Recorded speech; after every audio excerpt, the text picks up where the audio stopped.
Welcome to One Bills Lite, the Speedy Gonzalez edition of our daily show, One Bills Live, where we cram as much Bills into 45 minutes as possible. Coming up today, which quarterback from the 2018 draft class will sign his multi-year contract extension first, and who might benefit most by waiting. NFL Network's James Palmer talks QBs, both from the 18 class and this year's class, and we have our one burning question. Hut, hut!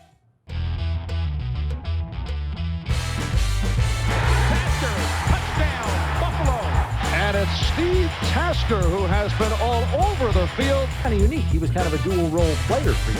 Steve! A balloon. Steve! A blimp? We're not even in the stratosphere of normalcy here. Thank you for joining us here on One Bills Lite, our podcast express version of our daily show, One Bills Live, but fresh content here only. Chris Brown here, Steve Tasker there, and we've got an interesting situation on our hands concerning the quarterback class of 2018, Steve.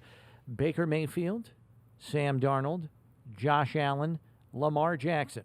All of them had their fifth-year options picked up. Allen and Jackson to the tune of $23 million plus. Mayfield and Darnold at $18 million and change. Allen and Jackson cost more because they both made a Pro Bowl within their first 3 years in the league. We've heard here in Buffalo, GM Brandon Beane state that everyone is on the same page with respect to a contract extension. Josh wants to be here. They want him here. And it will be completed in due time when the time is right.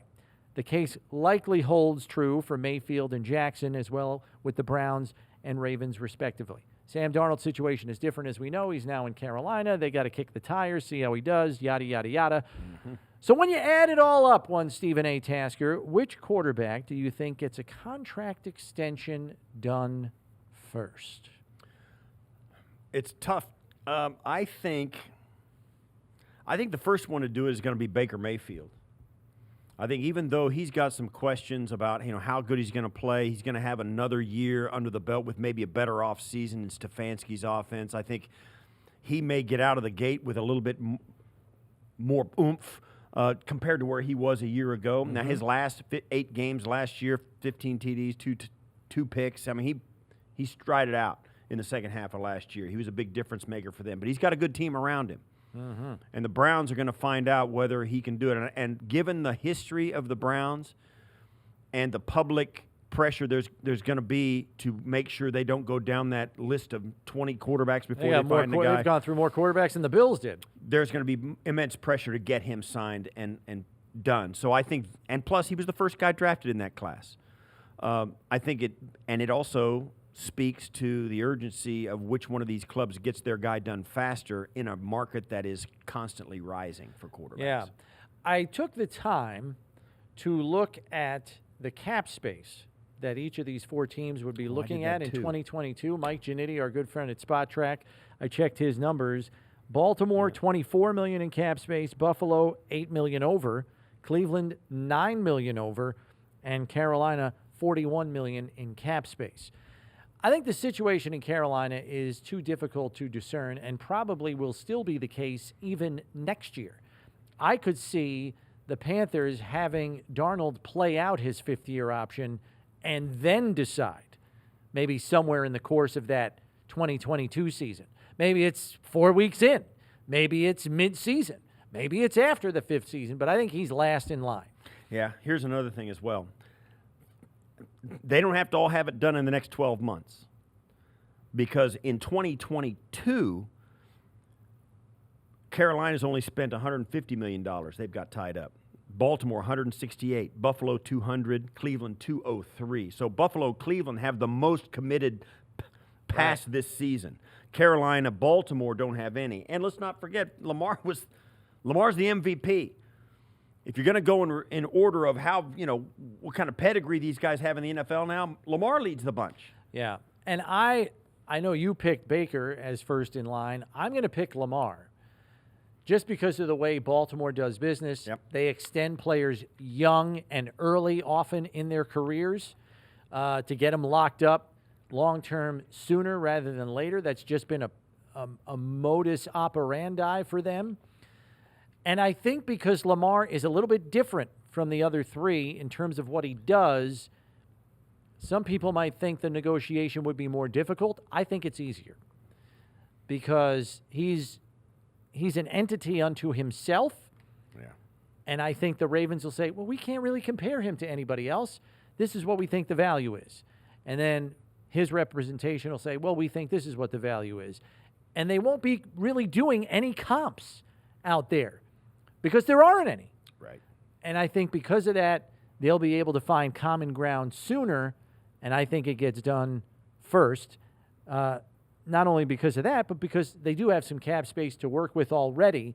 They don't have to do other business to create the cap space needed to get their quarterback signed. They'll have to do some, but not as much as Cleveland or Buffalo. We've spoken to one of the key elements to these extensions is the length of the contract. You know, Mahomes made a big deal when his was a 10-year contract. That's certainty of cost for the Kansas City Chiefs. The players, on the other hand, would love to have short deals because then they can sign another big contract. Yeah. I think this might be one time when a club like Baltimore would sign their franchise quarterback, MVP-type quarterback, say, you want a 3 or 4 year deal, we'll give it to you.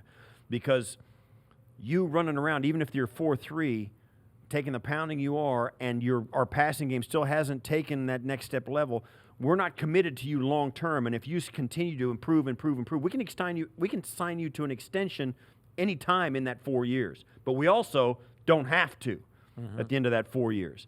So I think that Lamar Jackson may be a candidate if the Baltimore Ravens aren't sold on either A, how long he'll last as a running quarterback in this league, and let's face it, they don't last. Yeah. And 2, if his passing attack doesn't take enough of a step forward than it did last year, they're not tied into this guy like an albatross, like they were with Joe Flacco's contract at the end of his time in Baltimore. Repeat history. If he loses effectiveness, they're not tied in for $75 million over 3 years. So, or even more than that, talking about the money they're making now. For me, it works both ways with the negotiations. Yeah. Yes, they can say, well, there's nobody like – we run an offense that's all our own in Baltimore. We can't really compare you to other catered quarterbacks. it to you. Right. He can say, you did that because I'm a unicorn. Yeah. There is nobody like me. You got the one. Pay me like the one. And then I would respond and say, win more than one playoff game in a postseason. And he did throw the pick 6. He did. So, yeah. And he threw a couple of picks in the Tennessee game the year before in the playoffs, right, when Tennessee went to the AFC title game against the Chiefs. And he could also say this, and I wouldn't be and he could also say this. He goes, all right, that's fine. I don't like that deal. I'm not going to sign it. And then where are you? Just watch me play. And then then the Baltimore Ravens is back in their court. Now they're going to have to, let's face it, they built the whole thing around him. Mm-hmm. If he goes, it all goes. Yep. That's a big, big hammer to hold if you're the quarterback. Which is why I think they ultimately get it done. And I agree with you. I think it's a 4-year deal, similar to the one we saw Deshaun Watson sign down in Houston, which he now wants to get out of Houston, but that's a whole different story for a different day. Which quarterback, Steve, gets the most lucrative contract in terms of average annual salary? It's for me, it's got to be Lamar. You think so? He's a former MVP. He's gotten you the playoffs every year. Certainly Josh is going to be a big number, but Josh can't say I was the MVP. And he was a runner-up in the MVP voting, no question about it, but he was 48 votes behind the winner. I mean, he wasn't – it was a one-horse race last year. Yeah. I will say this, though. If they don't sign him before this year starts, it may be Josh after this season. I think it is going to be Josh. I think he's going to have the most lucrative contract, not only because I think, to a man, most believe he's got the highest ceiling of the 4. I think he's going to stack another year on top of what he did last year, and that's just going to catapult him into a stratosphere that none of these guys are going to be able to touch with back-to-back seasons like that. And I think he's also, if he's playing like that, going to drive his team deep into the playoffs again, which means Lamar and Baker could be knocked out because of what Allen does, should they face off against each other or what have you, and then he can go to the Bills and say, I got you to 2 conference title games. None of these other guys have done that. MVP be damned. Yeah. And by the way, Mahomes is making $50 million. Yeah. That's all he has to say. And yeah, he'll hit it out of the park more than. But I think if that happens, we're gonna have to see another season like the one we just did, which I think probably will happen. The problem is the Bills are in a tough spot. Yeah, they might they would have gone to him yesterday, a month ago, and said, "How about this deal? How about this? In let's a normal work cap this. year. Let's do it. Done." But the cap is crushing them. They can't pay that guy like they need to pay him in this market. So it's the club has to wait, and I think for Josh Allen and his camp, they're like very willing to wait because, like we said, the numbers aren't going down. Do you think it gets to a point where they may consider a Mahomes-like structure because of what the cap is? I'm wondering if, well, I mean, the Allen camp is in no hurry, but at the same time, there's an opportunity.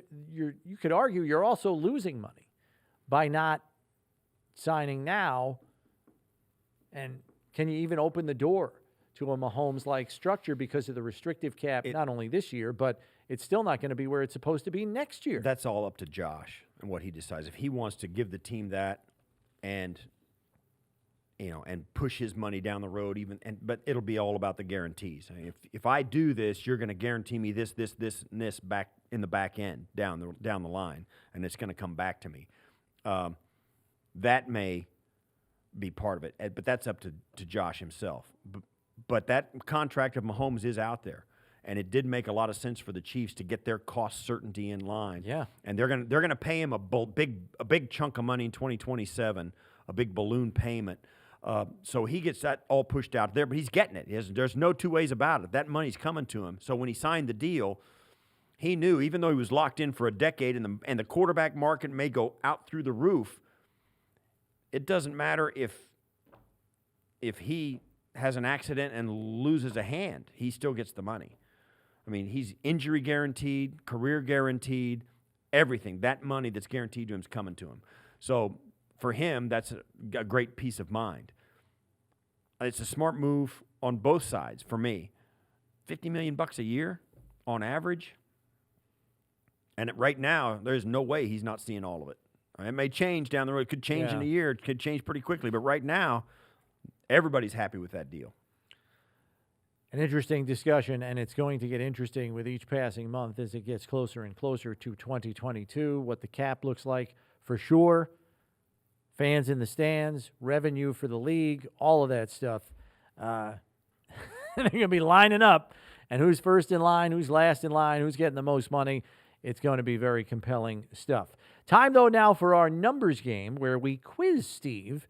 And in the spirit of the 2018 quarterback class, we'll be asking you, Steve, the career stat leaders among the 2018 quarterback class. Okay, so here we go. So not counting poor Josh Rosen, which 2018 draft QB has the most touchdown passes of the group? It's not Sam. It's not Lamar. I don't think. Maybe it was. He had a nice year last year, Josh. I'm going to say, no, he played more. No, I'll say Josh Allen. It is not Josh Allen. It is Baker Mayfield. 75 touchdown passes in his 3 years as a starter. Lamar Jackson is second with 68. He had a huge year. Allen is third with 67. Darnold in the rear with 45. Most interceptions from the 2018 quarterback class, Steve. Sam. It is not Sam Darnold. It is Baker Mayfield again. 43 picks. They're airing it out down there in Cleveland. Darnold is second, 39.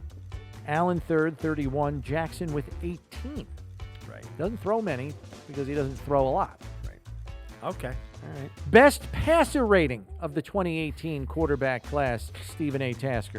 Career, right? Not just this career, last year, yes. Right? I'm got Baker. It is not Baker. God, come on. It is Lamar Jackson. 102.6. I should have known. I should have figured that. He doesn't throw it enough to get a bad rating. Right. There's other reasons why, which we'll get into in a second. Josh second at 90.4. Mayfield third, 89.1. Sam Darnold, again, pulling up the rear at 78.6. No player development in the New York Jets organization. Completion percentage, best one in the 2018 quarterback class, Steve. I'm starting to get a feel for this now. I'm thinking Lamar Jackson. And you would be correct. 64% completion percentage. Mayfield second by a whisker, 61.9. Josh, 61.8 career. Darnold. Josh is a 10th behind Baker? Yeah. That Darnold, was a huge year 59.8. last Well, year. it helps when you complete 69% of your passes in a year. Cool. Sacked the most, Stephen A. Sam? It is Darnold. That is correct. See, I Two in a told you row I'm now. getting a feel. 98 sacks. I'm getting a feel. I don't know Josh if I- Allen second, Yeah, that makes 92. Mayfield third, 91. Some of these figures, it's amazing how close these guys are with some of these statistics. It's fascinating. Jackson only sacked 68 times, which also helps his passer rating, which is why it's as high as it is. Yards per attempt, Steve, among the boy. 2018 quarterback class.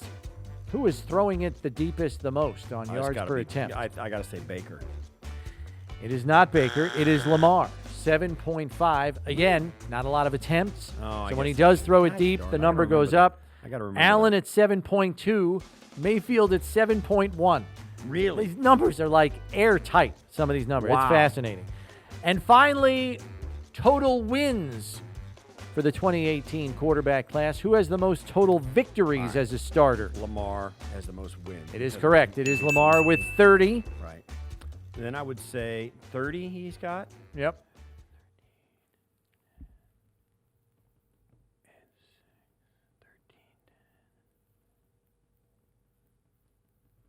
20. I got to be Josh. It is Josh, 28. Mayfield, 23. Mayfield just got up over 500 last year with the season they had. He's now 23-22 as a starter for the Browns. So I was doing that math in my head. And Darnold, 13 victories. in 3 years. That's a rough start to Ouch. your career, man. Ouch. But he's in greener pastures now. There you go. That is a good numbers game. Thanks for playing along, Steve. Time now, though, for our featured guest. It's NFL Network's James Palmer. Not only did we ask him about the 2018 quarterback class, but we asked him about the 2021 quarterback class, most notably Trevor Lawrence, and what we can expect after he was assigned to cover the Jaguars draft. Here's James. If you paid attention to the NFL draft, you saw that James was stationed in Jacksonville as he was essentially embedded in North Florida to see how everything was going to shake out with the Jacksonville Jaguars. We knew what was going to happen in the first round, but then Travis Etienne joining his college teammate down there. So, James, is it true that all your colleagues call you Jimmy Palm Trees as a nickname? Is that true? Kay Adams is really, guys, starting to try to push that narrative pretty hard. It used to be JP with everybody, but Kay's got a lot of, sway, and all of a sudden I've gotten this reputation as Mr. Palm Trees. But I'd like to say that is mostly because I've been taking these Florida assignments because I'm a giver. I mean, I was down in Tampa for all of training camp. That's 37 days straight in an Airbnb during COVID last year. By myself, tested every day, away from my family. That's extreme sacrifice. And she's going about this like I'm, some sort of guy on a beach every day. Yeah, I think she was trying to combine your Florida assignments with your last name, so. Yeah, I get okay. it. The end. There's worse things to be called, I'll tell you that. I actually don't mind it. That's the disturbing We had an part of it is over-under the on Good Morning injustice. Football yesterday when I hosted for the 3 hours, and you guys know about 3-hour shows. We had an over-under at like 14, and we clobbered the over. I mean, we were just, it was an every 2 seconds. Well, you were down there in Jacksonville and you watched the draft. Everybody knew it was going to be Trevor Lawrence. What's the atmosphere like in Jacksonville? Certainly, it's got to feel like, all right, the bottom was last year. We are on our way up, and here's what it looks like now. What does that say? Yeah, it is. It's been a remarkable, transformation over the last couple of months. And I had a chance to talk to, you mentioned embedded. I was there all week and talked to Urban Meyer multiple times, Shad Khan, the owner, multiple times. And, talking to Shad, you got a sense that, he really didn't undersell this at all with getting Urban Meyer with where they were with the number 1 pick in Trevor Lawrence, a quarterback prospect that doesn't come around very often, right? The last one that most people compare him to is Andrew Luck, about a decade ago. And everybody I talked to, by the way, also kind of puts Luck just a little ahead of Trevor Lawrence around the league in terms of coming out as a prospect. We'll see how Trevor plays. But Shad did not downplay any of this. He's like, this is an epic week for us. This is the biggest, really, moment outside of, and we joked, his marriage and proposing to his wife of his life. That's how much he really thinks of this transformation. And a lot of it falls on Trevor Lawrence, which, I talked to Urban at length about. There's a lot on his shoulders, right? Josh has a lot on his shoulders in Buffalo. This is maybe even more than that. I mean, this is an organization that's never won, since they've become a franchise. They've lost more games than anybody, and his face is going to be on every billboard. He is the savior, and that was a big part, Urban told me, of their evaluation process of him. If he can mentally handle all of this pressure, and they believe he can. And then Urban's the other side of it, and I talked to a couple of veterans throughout the week that were there working out, and they're like, man, the vibe is just completely different. It's no longer finding out who our quarterback's going to be on Saturday, which DJ Shark joked to me about. Or, I've caught balls from 6 different quarterbacks and I'm in my 3rd NFL season. Like, this is something that shouldn't go on, but the mentality of winning that Urban's trying to bring there is really what you could see, foremost over anything. Right. I mean, the reputation is, unquestioned. I'm not going to debate that for a second. I mean, he comes in and he's well known in that part of the country from his Florida days. So, where he won a couple of national titles, oh, by the way. So, obviously, there's huge name cachet, built-in respect and benefit of the doubt because of that resume. Do you think that Urban Meyer is entering the pro ranks at the right time, as more and more we are seeing the NFL game resemble the college game? Is the timing good here for Urban? Timing is perfect. And not just when he's coming in, it's the situation that he's coming into. I don't think you could come into a better situation. Shad Khan actually joked with me, is like, I didn't realize how good this job opening was till I started getting phone calls from people around the league being interested in this job. You look at it, you have the number 1 pick with the quarterback we all knew they were going to take, and such a generational talent. The cap space that they had was through the roof. And then the other part of it is they really weren't a 1-15 roster. If you go back and watch their games, a lot of them were mismanaged at the end of the game, or 1-score games they lost. I mean, this roster, honestly, like, those receivers I was talking to joked, were like, we could have won like 8 games. So everything kind of lines up to be in a very, very good situation for Urban Meyer. And I think the way he's put his staff together also kind of goes with what you're asking, right? Because he's got a guy like Darrell Bevel coming in who's worked with Russell Wilson at the beginning of his career. Perfect choice for an offensive coordinator to come in and work with Trevor Lawrence. He got Russ right where he needed to be so early in his career. But then you still have like Charlie Strong and those ties to the college game. And you mentioned the perfect time. Think about this. This was an off season where we had no combine. We had no visits. Knowledge about college prospects was thin. Who has more knowledge about college prospects than Urban Meyer and probably the guys who had connection on his staff? I mean, Anthony Schlegel comes in as their strength and conditioning guy.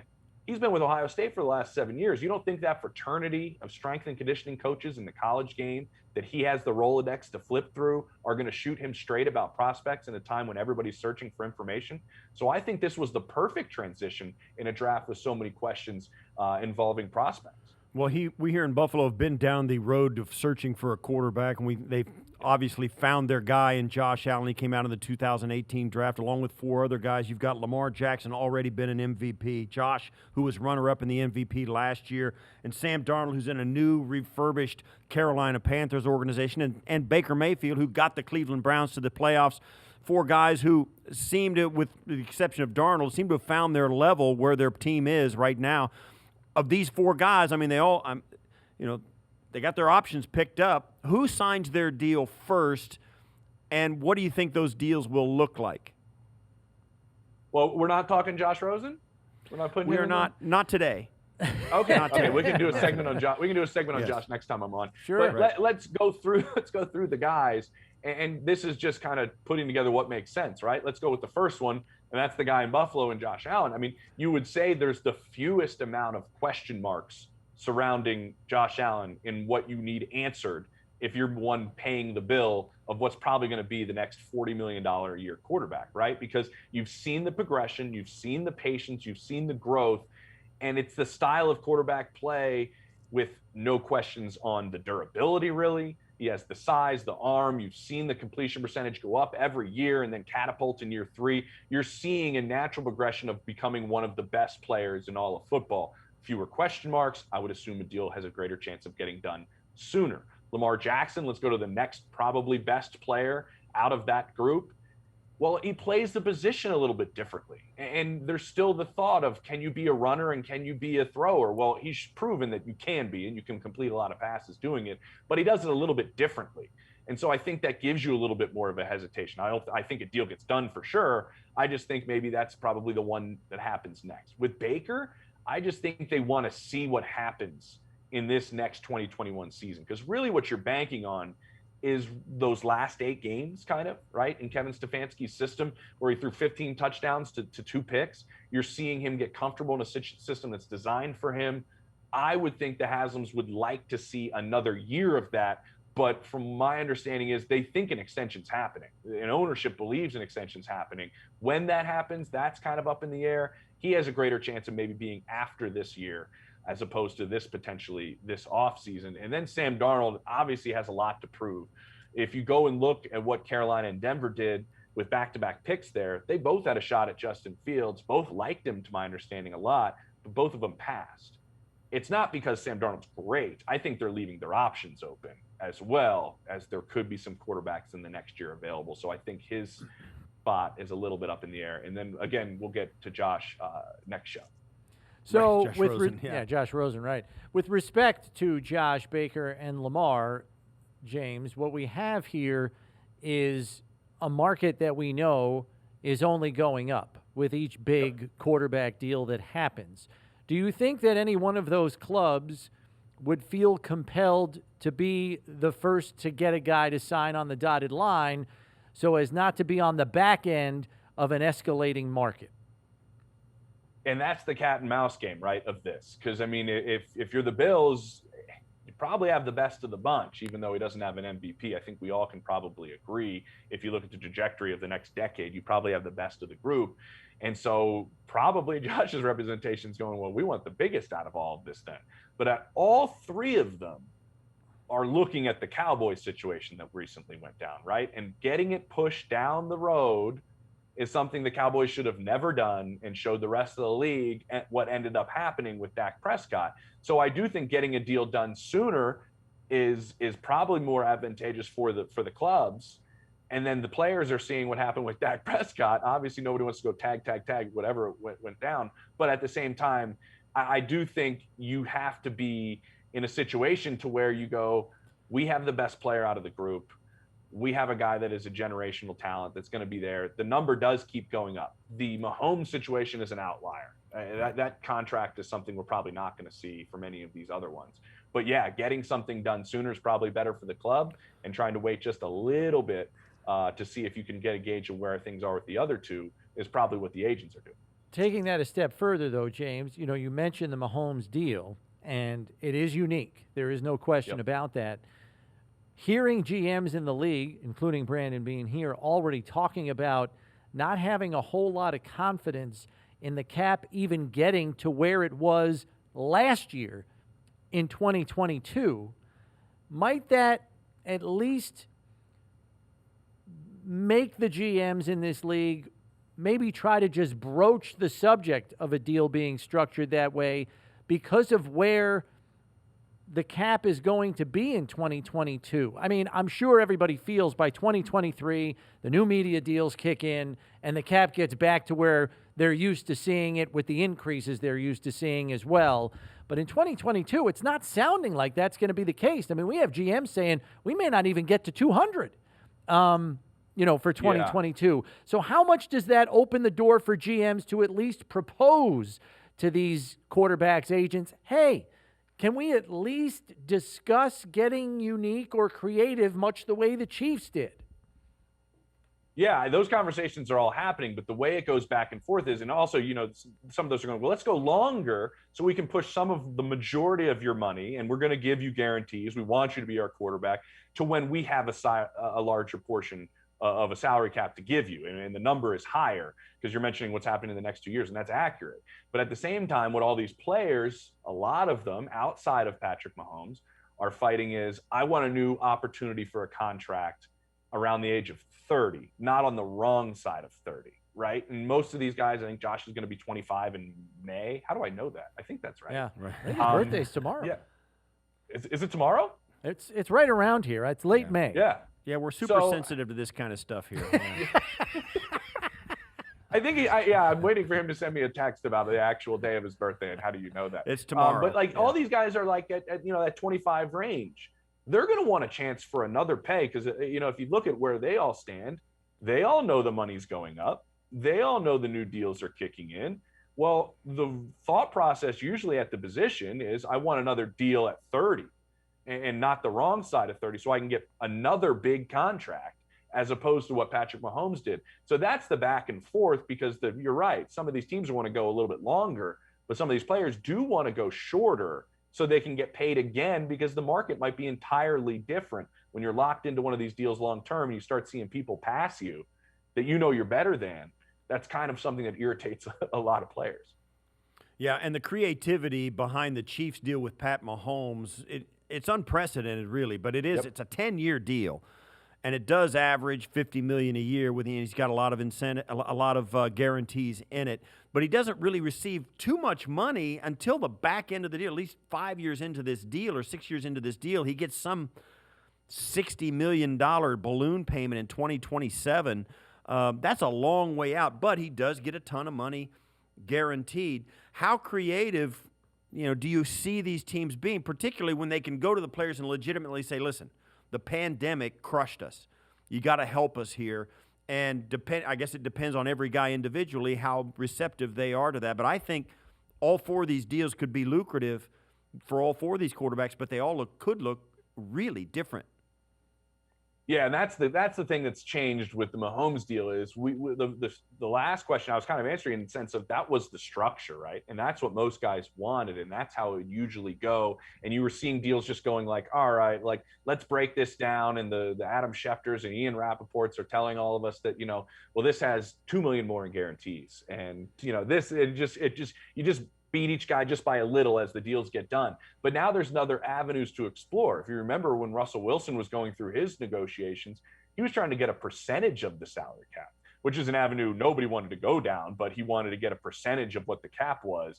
No team really wanted to do that. But the point is that deal and the discussions that went on there and him forcing the Seahawks hand to the Mahomes deal to everything, the thought process is more outside the box now than it was in the past. And I think because of the pandemic, everybody is getting more creative. Because of even those deals that happened before the pandemic, things are not entirely in the same structure that I described earlier. So you're right, they could be entirely different because they also are different players and different types of organizations and different playing styles. So yeah, I do think they could be different. And that's going to be the interesting part if agents want to play off what they know from the other one, because they might be structuring something different than what you guys are working on. And from a completely different part of the quarterback landscape, the Miami Herald's Armando Salguero, longtime cover beat reporter, columnist for the Dolphins. We had him on our show last week, James, talking about how tricky the offense was going to be for Tua this year with co-offensive coordinators in George Godsey and Eric Studesville, and even Charlie Fry, the quarterback's coach, was going to have some input. And that just seemed like a schmozzle to me and not a good delineation of duties for a quarterback. And then he writes in his column today, after talking to some players at OTAs, like Myles Gaskin is telling him the playbook's completely new, when the plan was to keep the majority of the playbook intact from the retired, again, Chan Gailey, to help Tua, and now he's getting a much different message from players. How gobbled and garbled can this get for Tua going forward here? Not that anybody in Buffalo is concerned, but for Tua's sake, that doesn't sound like an easy row to hoe there.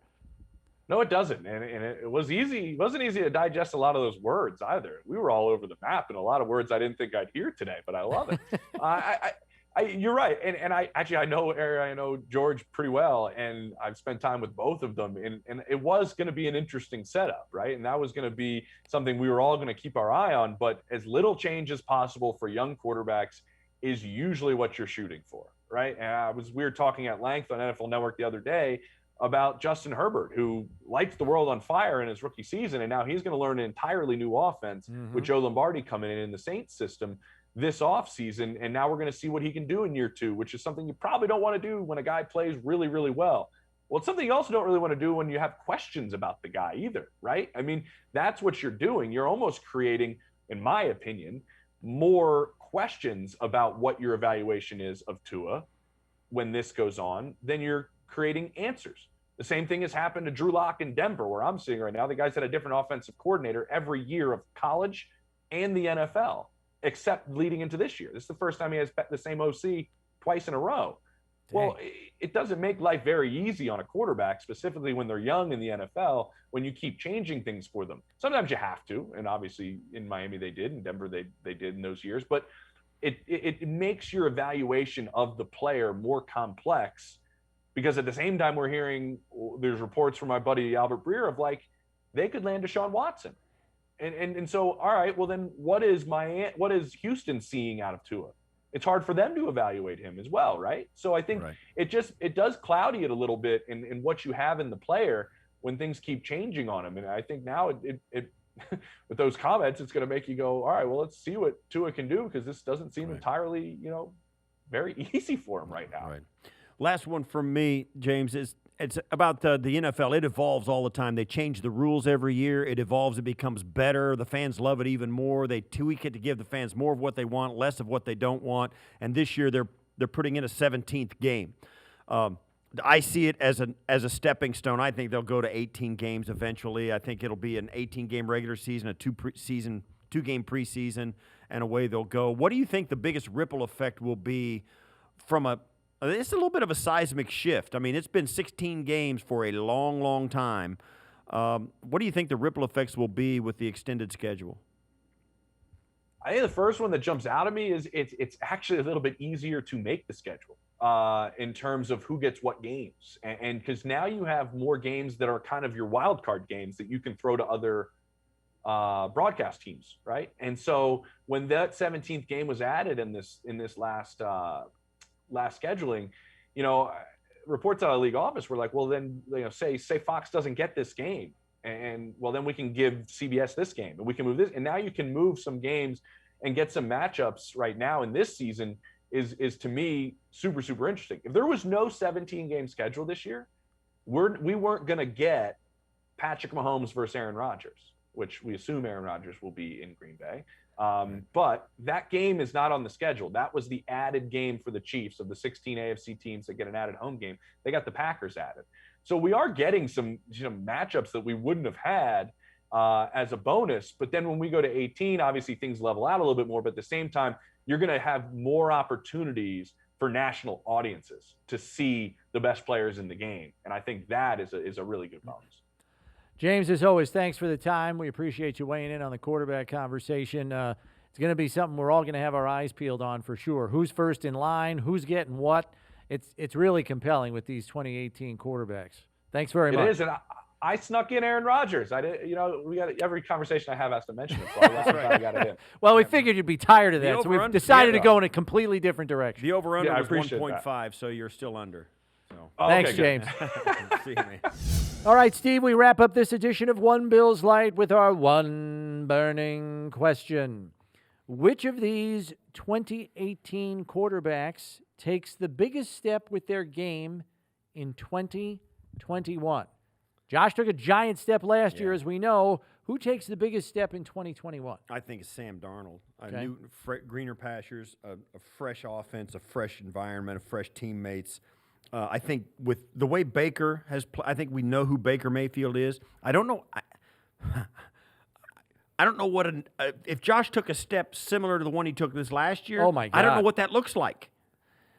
It's something we've never seen Right. before. I don't know what that looks Because like. it's probably a 60 touchdown Now- season and right. 5,500 yards passing. Lamar's already been an MVP. How big a step does he take? Now, certainly he may look different, and maybe his statistics will change if he starts to throw and he throws for 3,000 or 4,000 yards and only runs for 600 or what if his game transforms, which I don't think it will because he's going to be a runner.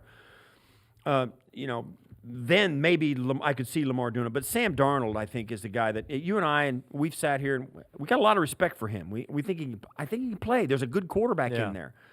And it has been covered up by the garbage that he was dumped in New York. And so I think now that he's in Carolina, maybe they'll let him be the quarterback that, he was destined to be. We all thought he was destined to be when he was drafted so highly. Yeah, I would tend to agree to a certain extent. I think Joe Brady, the OC in Carolina, is a good fit for Sam. I think he's got a much better support system there than he ever had in New York. I think New York should have probably held on to him, but they didn't. So now he's in Carolina, and he's probably better for it, quite frankly. But I think Baker Mayfield is going to take the biggest leap of this group because for the first time in his pro career, he's in the same offensive system. And as you pointed out, he started to kind of catch fire second half of the year, 15 touchdowns, 2 picks down the stretch, was playing more consistent football. And so with the team he has around him, I think he could take the biggest leap of the bunch this year in comparison to their numbers from last year. I think we can, though, state for the record that all 4 of them are in very advantageous situations for growth of their respective games, and that's a good thing for the league as a whole when you think about it. Right, I agree. Having those guys play well and, kind of be intertwined, and certainly here in Buffalo, I mean, we're never going to forget Baker Mayfield, Sam Darnold being taken ahead of Josh and him falling to us and Josh being the most polarizing figure. For a minute, he's the most polarizing figure in NFL. Yeah. Right? In that 10-6 year where we were riding that Josh roller coaster and the sugar high Josh and all of that, and then having him come out like this. But like I said, I think we haven't reached his ceiling. I don't think you and I either one believe that. No. But like I said, how much ceiling is left? It's pretty damn good right now. Yeah. I mean, I don't know how much higher he can go. And even if it is higher, it's not that much higher. Yeah. I just think he's the ultimate weapon right now in the NFL. He can outrun so many guys. He's big and physical enough. He's keeping his eyes down the field.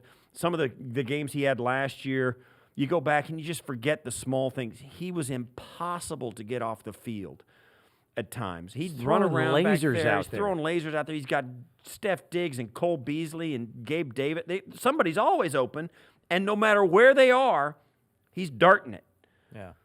Or if they are covered, he's first down Buffalo. I mean, he just runs off. And then in the red zone, forget it, as a running thread. Yeah, I agree with you. It's a good call about Baker Mayfield. Plus, they've got a roster there. They've built a team. Their defense is going to help him. They're going to win a lot of games, one-score games where, maybe their offense wouldn't play good enough or has an off day. I think they've got the total package roster and talent-wise. So Baker's a really good call on having a step-up year. But I think Darnold, I just think there's more. The floor is lower.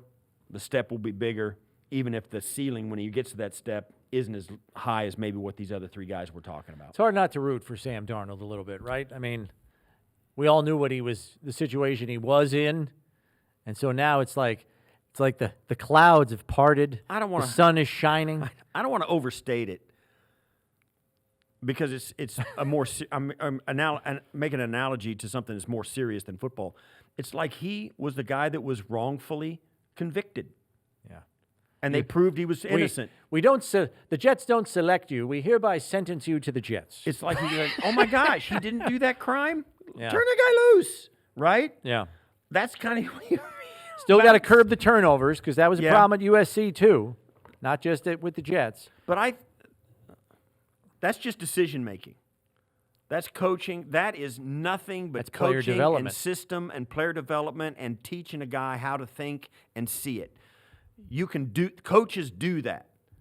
Coaches do that. I got the feeling that last year with Adam Gase, he came in and felt like Sam was already a player. You know what I mean? And he treated him like a guy who's going to know things that Sam hadn't been taught yet. I still maintain that Adam Gase is a schemer, not a coach. He's a play caller schemer, yeah. No He's a doubt. schemer. He's not a coach. Yeah. And that's the difference between a guy like him and a guy like Brian Dable. A guy that cultivates relationships, not only can scheme, but can build a rapport with a player, build a bond with a player, and build the resume and repertoire of a player and expand his game. And I think more importantly than anything, the thing that always gets lost in leadership with coach like Sean McDermott and his whole culture he's built, and Daboll and the way he thrives in it, and these guys thrive in it, is the coach truly on a deep level understands the player. And when you understand the player, you know what he needs. And that's what coaches do. They know what their players need. They give them what they need, and then let them, and then turn them loose. And some coaches don't get to that point with their players. Good conversation on QBs today. That'll do it for this edition of One Bills Lite. Don't forget to subscribe so you know when the next episode drops. And remember, when there isn't enough time for One Bills Live, there is always enough time for One Bills Lite. For Steve Tasker, I'm Chris Brown. We'll catch you next time, everybody.